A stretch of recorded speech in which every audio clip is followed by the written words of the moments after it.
What do you need? Ask away. I already said I wouldn't.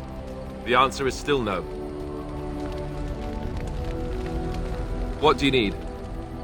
Ask away. Such as they are. That's a good question. There's plenty in Orlais, but who knows where they might be found. And the nearest Orlesian city is weeks away. If we go north and cross the sea, there's bound to be some in the Free Marches. Again, however, I just don't know where. I don't know anything about Grey Wardens in other lands. Here in Ferelden, there's our compound in Denerim at the palace, but that's it. Loghain will have control over that and be watching it, no doubt. Beyond that, the only place I know of is Weishaupt Fortress.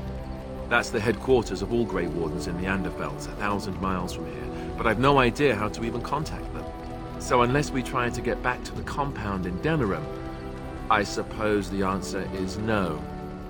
There's nowhere for us to go.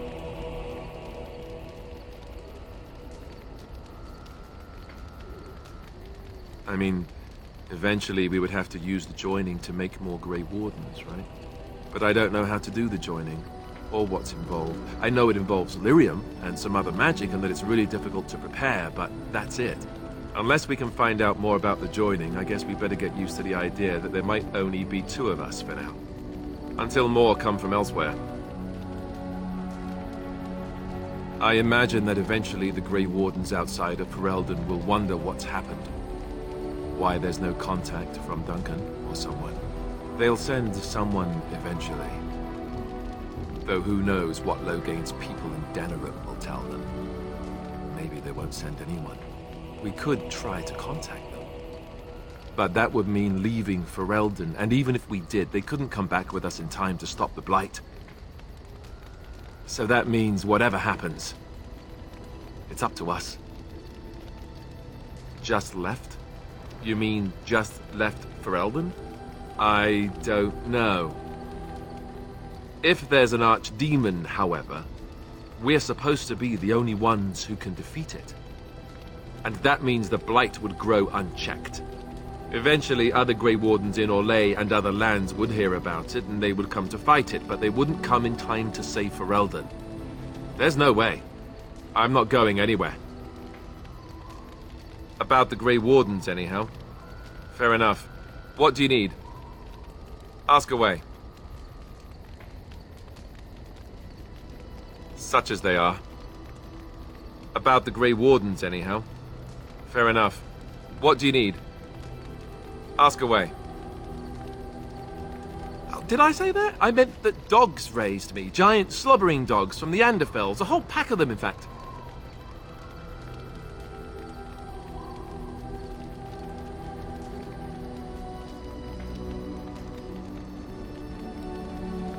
Well, they were flying dogs, you see. Surprisingly strict parents, too, and devout Andrastians to boot.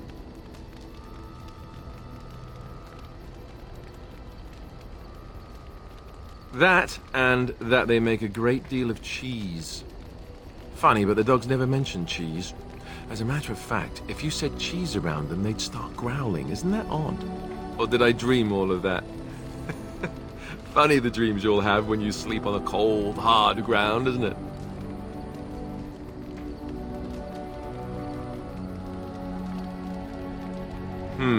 Point taken. Let's see, how do I explain this? I'm a bastard. And before you make any smart comments, I mean the fatherless kind. My mother was a serving girl in Redcliffe Castle who died when I was very young. Arleman wasn't my father, but he took me in anyhow and put a roof over my head. He was good to me, and he didn't have to be. I respect the man, and I don't blame him anymore for sending me off to the Chantry once I was old enough.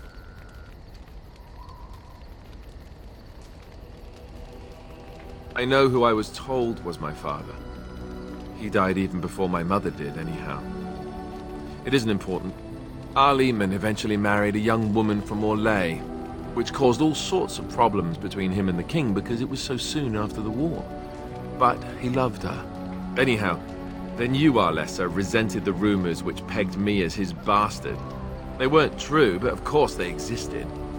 The Arl didn't care. but she did. So off I was packed to the nearest monastery at age 10. Just as well. The Arlessa made sure the castle wasn't a home to me by that point. She despised me.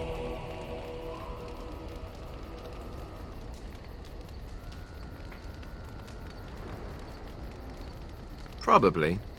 It was just a kindness he did to a woman who had served him anyway. I didn't sleep on silk sheets in the keep or anything. I remember I had an amulet with Andraste's holy symbol on it.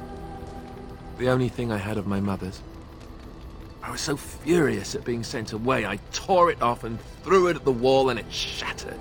Stupid, stupid thing to do. The Jarl came by the monastery a few times to see how I was, but I was stubborn. I hated it there, and blamed him for everything.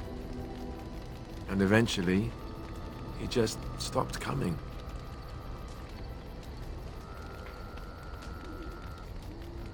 And raised my dogs. Or I may as well have been, the way I acted. But maybe all young bastards act like that. I don't know. All I know is that the Jarl is a good man, and well loved by the people. He also was King Kaelin's uncle, so he has a personal motivation to see Loghain pay for what he did. Anyway, that's really all there is to the story.